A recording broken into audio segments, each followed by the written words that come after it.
د رمضان المبارک نیکی ذکر سره. نو اوس راځو د خبرې ته چې هر هغه څیز چې په شریعت کې روا وي، جایز وي، ثواب لري، هغه وخت خپل اثر ښکاره کوي چې هغه ته د نقصان ورکولو شی یا د هغه د اثر ختمونکي شی څخه انسان خپل ځان محفوظ وساتي. او کچيري انسان خپل ځان د هغه څه څخه محفوظ ونه ساتي چې د دې روزې ته تاوان رسي یا نقصان رسي، نو دغه انسان په دې روزې کې بیا ثواب او اجر نشته، بلکې آهسته آهسته د دې روزې اجر او ثواب ختمي شي. روزه یو طرف ته خو ډیر قیمتي ده او ډیر بشبها ثوابونه او اجرونه پکې لیکلي دي، لیکن کچيري دغه روزې حفاظت کې انسان مسلمان ونه کی، پرهیز ونه کی او تقوا ونه کی، نو دا دستا روزه کمزور کیږي، بے جان وي، د دې څخه هیڅ فائدہ او هیڅ اثر نه مرتب کیږي ور باندې. لکه یو انسان چې د صبح صادق څخه بیا تر ماښام پورې تر غروب پورې خوراک بندي، چاک بندي، هر څه بندي، د دې روزه خصوله د خروجاتي بلل کیږي، لیکن دا انسان به بیا غیبت هم پرېږدي، جګړې به هم پرېږدي، درواغ به هم پرېږدي، چغلخوري به هم پرېږدي، دوکهبازي به هم پرېږدي، هر څه به پرېږدي. دا هم ضروري ده. ځکه بخاري او مسلم د حضرت ابو هريره رضی الله تعالی عنہ روایت کوي، نبی رسول الله فرمایي چې اذا كان يوم صوم احدكم،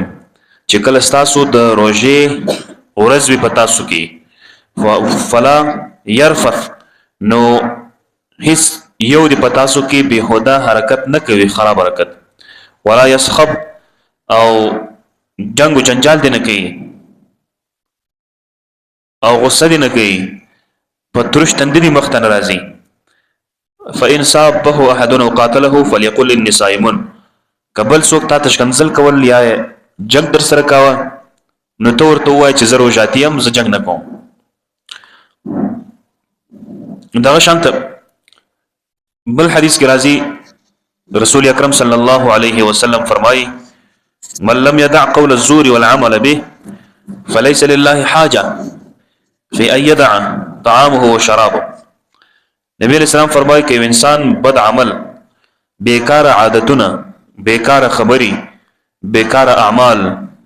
بیکار کردار پرې نشدي، نو الله جل جلاله هیڅ حاجت نستا چې تخپل روزه نیسی او کې خوري او تخپل او په پرېږدي چې نه ډوډۍ پرېږدي خوري نه، الله جل جلاله ته د دې ګټه یو ذره نه رسیږي. ځکه علما کرام فرمایي حقيقي او یقیني خبره ده که ټول دنیا مسلمانان سی، په دنیا کې یو کافر پاتې نسی، یو کافر د الله په پاچای کې د یوې قطرې په اندازه زیادت نه راځي. که د ټول دنیا انسانان کافران سی، د ټول دنیا د الله پاچای ته د یوې قطرې نقصان نه رسیږي. موږ تاسو چې عبادت کوو الله تعالی دربار ته، موږ تاسو چې منځونه کوو، موږ تاسو چې حجونه کوو، زکاتونه ورکوو، نیک کارونه کوو، یتیمانو سره مرسته کوو، چې دا څومره نیک اعمال دي د الف څخه تر یا پوری، دا چې کوو خپل د فائدې لپاره، د الله جل جلاله د فائدې لپاره نه دی. ګوره الله تعالی جل جلاله زموستا په دې اعمال باندې هیڅ باکم نه کوي،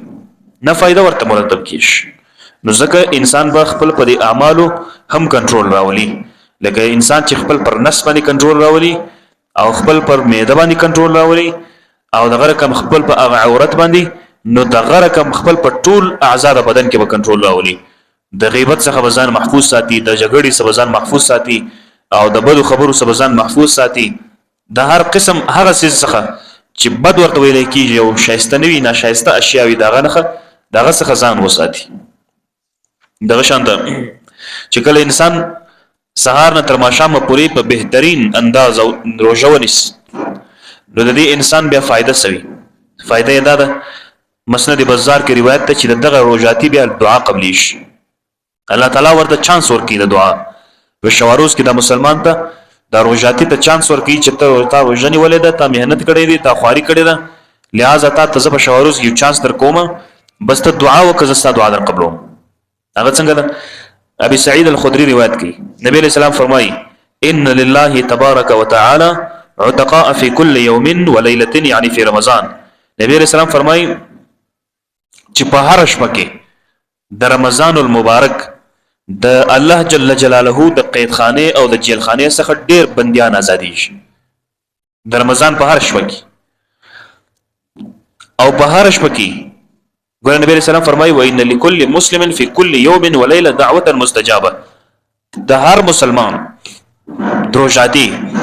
په شواروز کې هر شپه کې یو دعا قبلیش چې هر څه دعا دی الله جن قبلي ور دا احسان ده دا یو پیکج ده مسلمانانو ته ملاو عبد الله ابن عمر فرمایي نبی کریم صلی الله علیه وسلم فرمایل ان للصائم عند فطره لدعوه ما ترد نبی علیہ السلام فرمایي ابن واجه روایت ده چې روژاتي انسان لره په وخت افطاری کې داسې دعا ورکړل شوې ده داسې دعا الله جل جلاله ورته ورکی چې هغه هیڅ کله رد کېدای نشي د روژاتي دعا په وخت کې د افطاری دا د مسترد کېدو چانس به کم لري خامخا قبلی شي او علماء کرام اکثر وایي چې کله موږ تاسو خو د افطاری نه مخکې دعا کوو چې 2 منټه 3 منټه پاتې دعا کوو علما فرمایي چې کله د خرما وخوړله غړپ وبه دي وچل غاړه دي لندس ولا رګونه پلي دي لندسو بیا دعا وغواړه بیا دعا وکړه خو دعا صحیح دي اما کوم دعا صحیح ده مرستم دعا صحیح ده ودي کې د جګړې خبره نشته ځکه انسان چې نعمت ویني او نعمت حاصل کی نو بیا به دعا کوي د دعا د افطاری سو مختصر دعاګانې دي الحمد لله الذي اعانني فصمت ورزقني فافطرت دا مختصره دعا ده یو خدای حمد تعالی چې ماته د توفیق راکړه زما د مدد وکړه چې ما روژونی ولا په صحیح طریقې سره او ماته د رزق راکړي چې ما ستا په رزق باندې افطاری وکړه دا یو دعا بل دعا دا اللهم لك صمنا خدای موږ ته روژنی ولیده وعلى رزقك افطرنا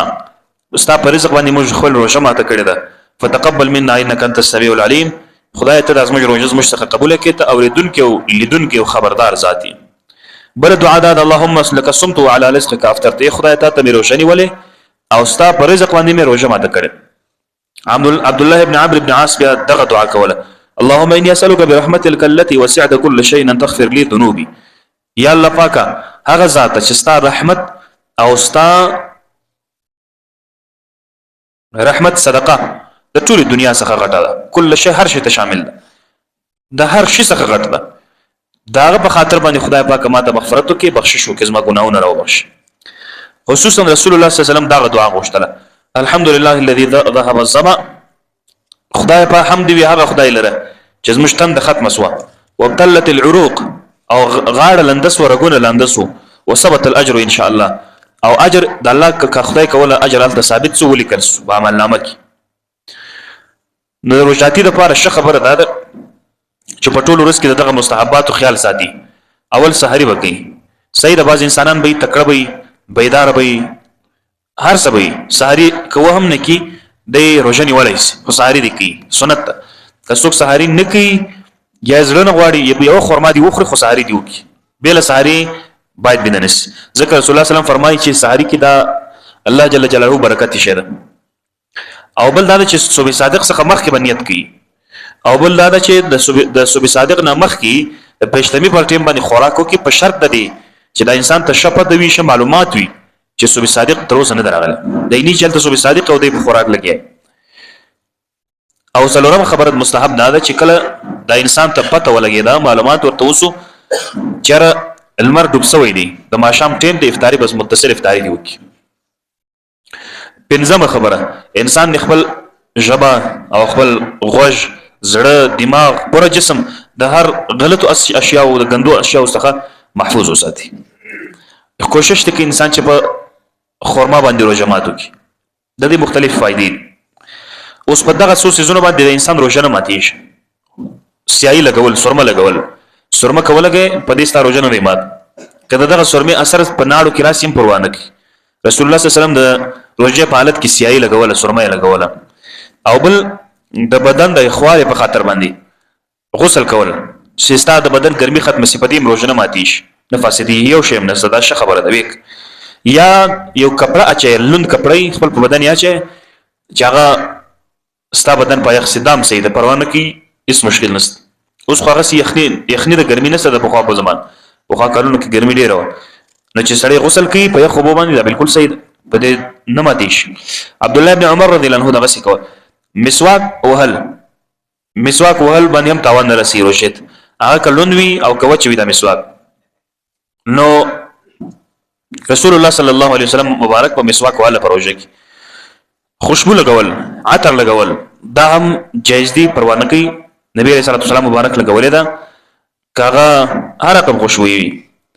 او دغه شانته خود به خود د الټی راتلل، یو سړی تخپل الټی راسي او هغه څه چې وی هغه ټول وزي بیرته دننه نسی، روژه نه دی ایمان. او خپل ناړه تیرول دا هم روژه نه ماتي. او دغه شانته د انسان په حال کې مچ تلل، مچ بعضی خلک ارجمې ډیر غټ کاش غټ ارجمې وکشل، دا خو یو مجاهد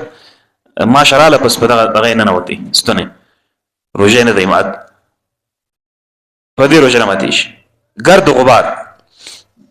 غبار بازار کې وي تزه په دې روژه نه دی مات. او دغه شانته داسې اپریشن یا داسې سورې بدن ته لګول چې پاغه کې ستا کمزوري ناراضي هم پروا نه کوي، لکه د پښه اپریشن کې، د لاس اپریشن کې، په دې پروا نه کوي ویک. او دغه شانته احتلام په دې باندې روژه نه ماتي شي. اوس په پچکاری روژه ماتي شي کنه ماتي شي. علماء کرام ټول اکثر په دې طرف ته دي چې په پچکاری باندې روژه نه ماتي شي. خوشا خبره ده چې سړی دی باید په تقوا باندې عمل وکړي، په فتوا ونه کړي. فتوا خدا د چې روژه نه ماتي شي. خوشا خبره ده تقوا ده چې کچیر ته صبر کولای شي. روژه خدای نه چې بس 12 میاشتې شپه ورځې ونیس، او سار ستر ماشام پورې د ماشام پورې صبر وکړه، افطاری دی وکړه، بس ورسره پچکاری ولګو یا ډریپ ولګو که کېدله که ممکنه. یو سړی دی چې بالکل مجبوري داسې سخت مریضي چې د یوې غنټې تاب هم نه لري، د نیمه غنټې هم نه لري، بیا د پچکاری ولګي، پروانه کې شریعت اجازه ورکړي ده. او ډریپ هم لګوي سي، هغه که د طاقت پچکاری وي، حتی د ګلوکوز پچکاری لام لګوي سي. په دې کې روژه نه ماتي شي. روژه چې ماتي په هغه شی ماتي چې جوف ته ورسیږي، معده یا دماغ ته ورسیږي ډایرکټ برای راست، که دواوی کار بلای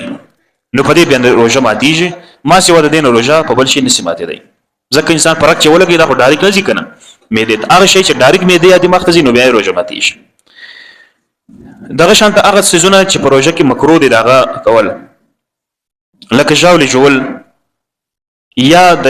دیګ خون کتل د باز زنانو لپاره. او کچيري د سوي داسې زنانې چې میړه ډیر غزناک وي، غضبناک وي، د خامخه ګوري کچيري په ډوډۍ کې سنقص زیادت رالی بیا نو ډنګ ترلانی کی، نو دته بیا اجازه شته دی وګوري. دغه شانته انسان خپل په خله کې ناړه جمع کول بیا تیرول دا مکروه دي. او په استنجا کې احتیاط ضروری دي. او غیبت، چغلخوري، غلطی خبري دا بالکل منع دي، دا مکروه دي. او د بیقراری اظهار کول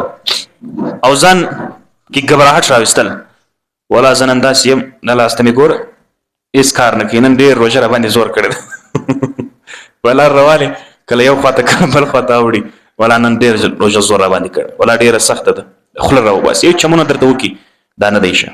دا مکروه عمل دی. او دغه شانته انسان پښپه کې معذور سي او دغه سي صبح صادق لغوس خپل ځان پرې دی غسل ونه کی، دا مکروه ده. او دغه رقم ټوټ پیس لګول لا ما سوا د مسواک نه اسوین شان څه دی هغه چې لګي د صفایي لپاره، هغه لګول مکروه دي، ځکه په کې اثر وی هغه حق تزي هغه بالکل خوند لري. بالکل داسې اپریشن یا داسې عمل کول چې انسان و دې ته مجبور سي چې هغه روزه ماده کی، دا مکروه عمل دی، دا بالکل مکروه. هغه سيزونه چې قضا واجب ده، لکه څوک پتا په زور په حلق صاحب یو شی واچول، پتا یو شی خو القضا ست کفاره پکې نشته، ستاره روزه په یادو خو بلا اراده ست حلق ته ومولاړي، یا قید کول خو قصدن برته حلق دی راوت کړځین، یا خپل په اراده سره خپل په قصد سره دی ګوته خله ته ورکړو قید په ځان وکړ. دغه رقم یو داسې سیز چې ستاسو بغاشونو کې بند وي، یو ټوکړه بوکړه ستاسو بغاشونو کې وي، هغه ته وباسي هغه وخوري، نو بیا په دې کې کفاره قضا ستا. په پزه کې تیل لګول یا په غوښ کې تیل لګول دا هم قضا واجب ده. او دا رقم نسوار لګول او خوله کې وینه راتلل او وینه غلبه حاصلېدل پر ناړه باندې او هغه تیرول په دې باندې روژه ماتي شي. دغه شانته قضایي ستور باندې یو انسان لګیا د خیال دانه د صبح صادق دغه چې وکړي صبح صادق وخت لا سوی قضا ور باندې ستا قصدن ما سوا د رمضان نور روزه انسان ما تکړه نو پر د باندې قضا لازمه.